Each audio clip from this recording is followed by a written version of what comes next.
housing scheme and Har Ghar Jal. But if you come to our state's perspective, we are disappointed. Nothing which is mentioned in the AP Reorg Act has been put into the budget. There is no mention of Andhra Pradesh state. Sir, I would like to talk about our concerns. The first thing is special category status for our state. Special category status is not something which we are demanding, sir. I would like to clear the air about this special category state. On March 2, 2014, in the cabinet meet, the then Prime Minister passed, or a cabinet note was generated saying that like special category status be given to Andhra Pradesh and it should be implemented immediately. So I have the cabinet note also here. Sir, it is disappointing that in the last 5 years, nothing substantial has been done and nothing has been mentioned about special category status also, sir. And there were few members who spoke even in the House that 14th Finance Commission objected to special category status. But it is not a fact, as Mr. Abhijit Sen, who is a member of the Finance Commission, he clearly wrote a letter saying that Finance Commission has got nothing to do with a special category status and it is only executive decision. And I have the letter also here which says that Finance Commission has got nothing to do with special category status and it's only executive decision. With a stroke of a pen we can accord special category status, sir. I'll tell you the reason also for this. Our state was split against our wishes. We didn't want our state to be split because we don't have a capital, nothing was there. But we were promised a lot of things. Act was enacted like AP Reorganization Act, which promised a lot of things.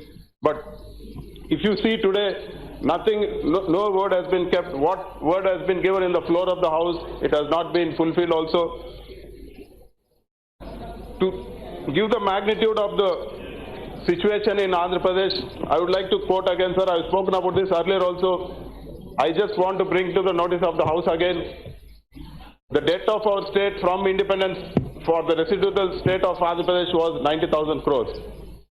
And in these 5 years, our debt is now, it's like huge, 2,60,000 crores, and we are having an interest burden of 20,000 crores per year. If this is the situation in a couple of years or after 3 years, it will be difficult for us even to pay our salaries, or let alone development of the state. And the 14th Finance Commission projected that the revenue deficit will be 22,000 crores between 2015 to 2020. And it was promised that the state will be given enough support. It was even mentioned in the Prime Minister's address that the state will be adequately supported. And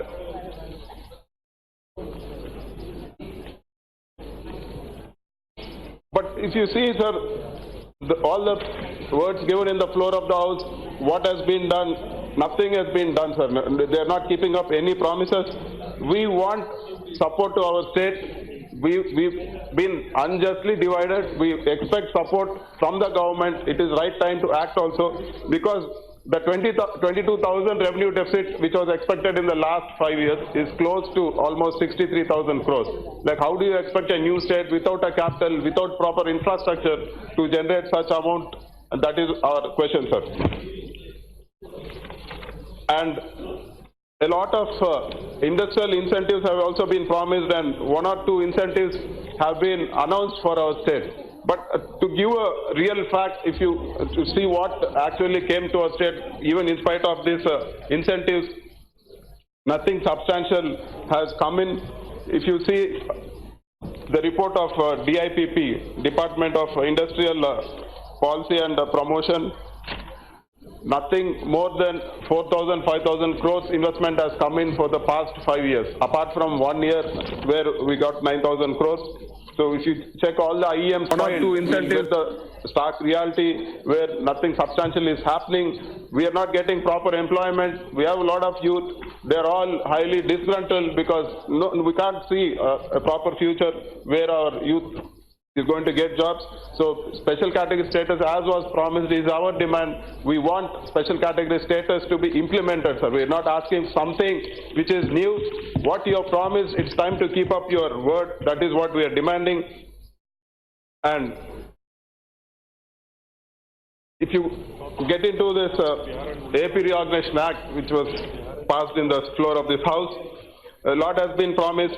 Like for us, a steel plant in Kadapa had been promised.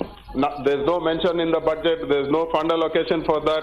We've been given for backward districts like special development package, but even the funds allotted have not been released for the past 2 years.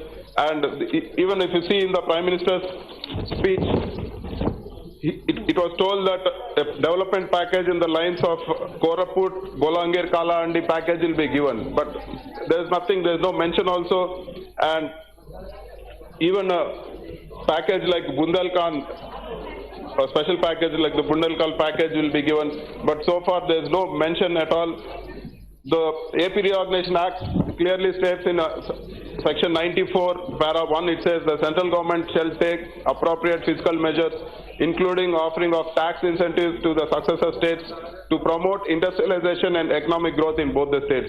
We would like to know what you have given in the past 5 years and what is the result of that, sir. We'd like the minister to specifically talk about that. There's no mention of the Dugrajapatnam port or the Vizag-Chennai industrial corridor.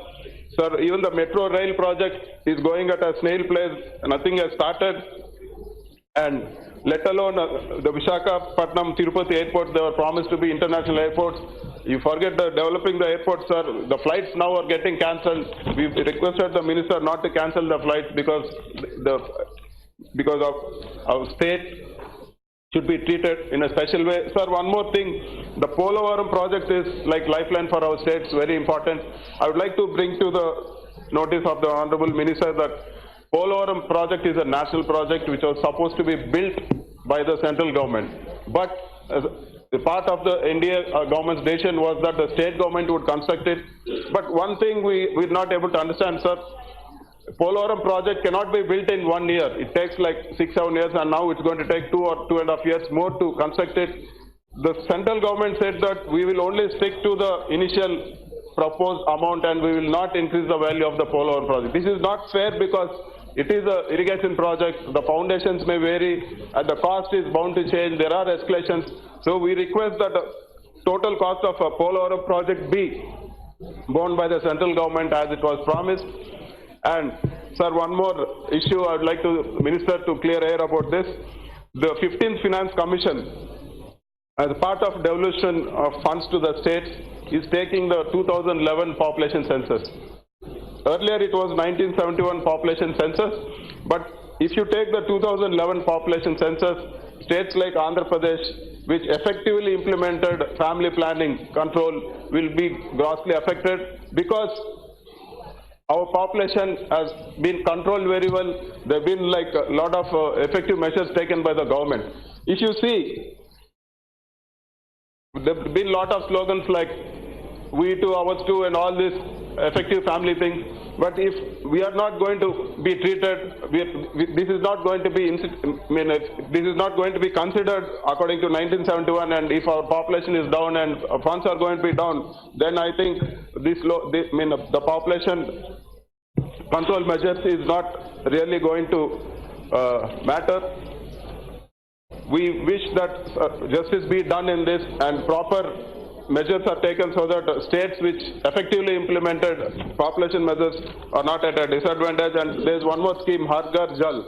Har Ghar Jal, we'd like to know the modalities because our government is planning to do like give piped water to every household in the state within 2 years, but not in 5 years as it was mentioned by the Honorable Minister. So it's going to, we wish the government comes out with modalities and helps us soon. And there's one more issue I would like to bring. It's regarding GST. So there are two important points. We have enough time. We have enough time, sir. No. So I would like to bring to your notice that, see, there was the Honorable Minister spoke about a elephant story where if you don't pay proper taxes, your fields will get trampled. Here there's a case, sir, like those people who are doing government contracts, who have started before the GST was announced, and after the GST, lot of governments are not paying the GST to the contractors, lot of governments are not paying the GST. Yes. I'd like to give me 2 minutes, sir. No, already you consumed 10 minutes. We already have, in the BSc we have discussed, we have enough time for this. No. I'm just keeping a track of my time. I need 2 more minutes. Your allotted time already you consumed. I have 2 more minutes, sir. Yeah, please. Within 1 minute.